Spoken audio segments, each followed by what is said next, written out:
Assalamualaikum warahmatullahi wabarakatuh to Dr. Wan Rashidah. We will present group assignment which is Personal Data Protection Act 2010. My name is Syahira Minti Abdul Rahman. My matric number is 1190758. Next. And this is my group member, Haslina, Sophia, Erini and Amira. What is personal data? Personal data is any information in a commercial transaction that can identify a person such as IC number, email address, name, image, telephone number, home address, and passport number. Therefore, in Malaysia, the Personal Data Protection Act 2010 was enacted to regulate the processing of data, personal data in commercial transaction by data user and to protect the interest of data subject. Okay. The Act applies to organization that process personal data in commercial transaction such as bank, telco, insurance and hospitals. Now I will pass to next presenter. Thank you, Syahira. Assalamualaikum warahmatullahi wabarakatuh. My name is Putri Sofia binti Muhammad Ansari. My matric number 1190789. Okay, I will continue about the critical analysis, which is the principle of data protection. Okay. The data user is required to comply with the following 7 personal data protection principle under the Personal Data Protection Act. Firstly, the general principle, which is this set out general parameters on the processing of the personal data. For example, that the data subject's consent in writing is required in order to process her personal data. Secondly, the notice and choice principle require data user to inform the data subject by way of written notice, which is in both English and Malay language, of various matters relating to the processing of the personal data. Next, disclosure principle, which is this principle prohibit data user from disclosing the personal data of the data subject for any purpose other than purpose disclosed at the time of collection and to any other party other than the class of third party specific in the privacy notice. Other than that, this security principle, which is impose an obligation on a data user to adopt specific measure to protect personal data from any loss, misuse, modification, unauthorized or accidental access or disclosure, alteration or destruction during its processing. For the others principle is retention principle, which is provide that the personal data must not be kept longer than is necessary for the fulfillment of the purpose laid down in the privacy notice. It is the duty of data user to take all the reasonable steps to ensure that all the personal data is destroyed or permanently deleted if it is no longer required for the said purpose. Next, data integrity principle, which is this principle require a data user to take reasonable steps to ensure that the personal data is accurate, complete, not misleading, and keep up to date. And the last principle is access principle, which is under the access principle. The data user must ensure that data subject is allowed to access their personal data and to correct such data if it is incorrect, incomplete, misleading, or not up to date. That's all from me. I will pass to the next presenter.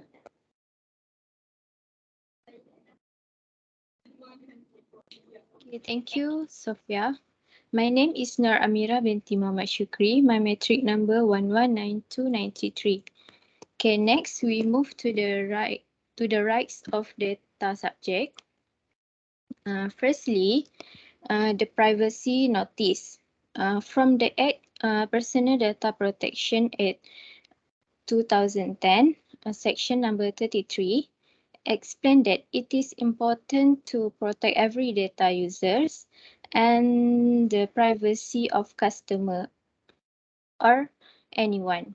A data users is required to give the data subject written notice in accordance with the notice and choice principle. The data user must describe, among other things, the types of personal data gathered, the purpose for which the data is processed, the source of the data, and the classes of third parties with whom the data may be shared in this notice. Secondly is right to access information.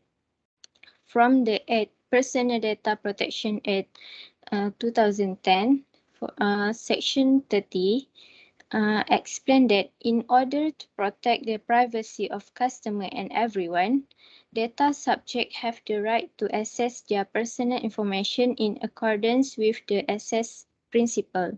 Within 21 days of the request received, a request uh, a request for access must be complete complete with a reasonable Reasonable fee may be imposed on the data used for access requests, with the maximum fee fixed under the Personal Data Protection Fees Regulation 2013.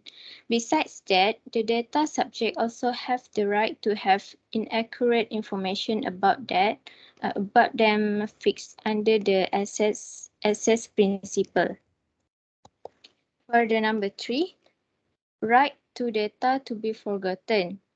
From the Personal Data Protection Act 2010, Section 42, explained that in the PDPA, data subjects do not have an explicit right to have their personal information deleted. However, a data subject has the right to withdraw consent for the processing of his data. Further lastly, objection to direct marketing and profiling. From the Personal Data Protection Act 2010, Section 43, the subject have a special right under the PDPA to stop processing their personal information for direct marketing purpose. Data subject have a special right under the PDPA to stop processing their personal information for direct marketing purpose. Direct marketing under the PDPA means communication by whatever means of any advertising or marketing materials which is direct to particular individuals. That's all from me. Thank you. Okay, thank you, Amira. First of all, my name is Nuraini Shazwani binti Muhammad Dardiri.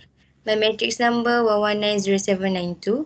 I will continue for the critical analysis of enforcement provision in the Act of the Personal Data Protection Act 2010 shows the critical analysis in protecting the privacy of the customers. The Act states that the enforcement action will be occur if there is an offence in terms of not protecting the personal data. Enforcement actions take place as stated in the Act as fines, compensation, and other powers. First, which is fines and imprisonment. For imprisonment, fines will be imposed if there is a violation of the provision of the Personal Data Protection Act (PDPA), which may result in various fines and imprisonment. There are some more important restrictions expressed in the breach in protecting the personal data of customers. First, the fine imposed in terms of failure to comply with the 7 principles of personal data protection is an offence punishable by a fine of up to 300,000 ringgit and or imprisonment of up to 2 years. However, data users who fall under any one or more classes of data users specified in the order process personal data without registering themselves, it is considered an offence and is punishable by a fine of up to 500,000 ringgit and or imprisonment for up to 2 years. Next, I will continue for compensation. For compensation, the Personal Data Protection Act (PDPA) does not explicitly give individuals the right to compensation in case of violation of the PDPA. Okay, next.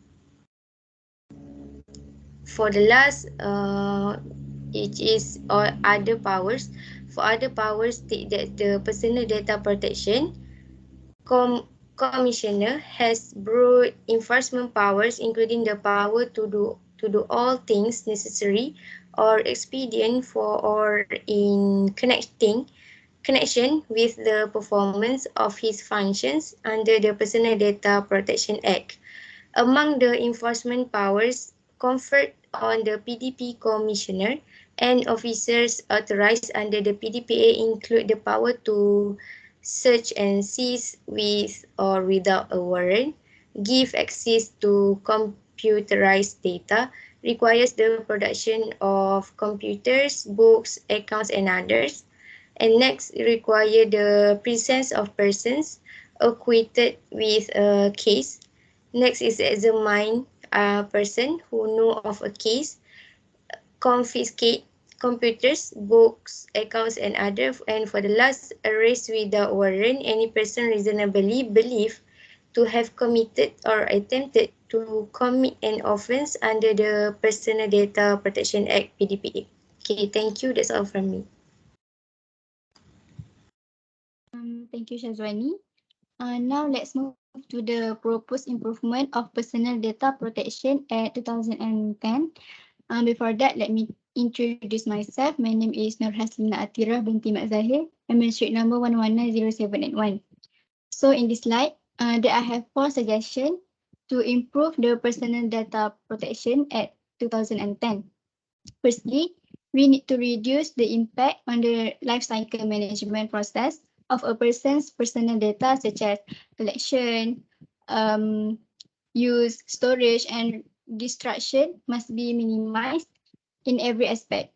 Then the second step is to establish a thorough consideration of the different operating method of the company and find the specific terms that are best and can be used in general to minimize change in business processes made by the company to adapt to those conditions.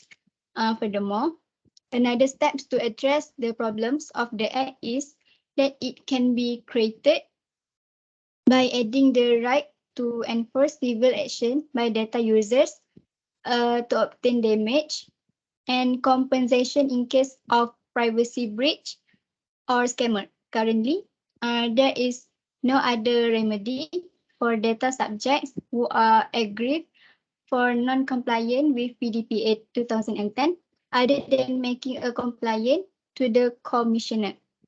And the last step is establishing a central database to achieve unified management of global information can facilitate the integration of information and simplify cross-border personal data transmission. For example, everyone use application of Zoom to conduct virtual courses during the MCO. After installing Zoom, there will usually be a pop-up window at the bottom of the screen, which is allow Zoom to obtain your location permission. Usually, no one cares about this problem, but you expose your geographical location. I think that's all from me. I will pass to the next presenter. Thank you.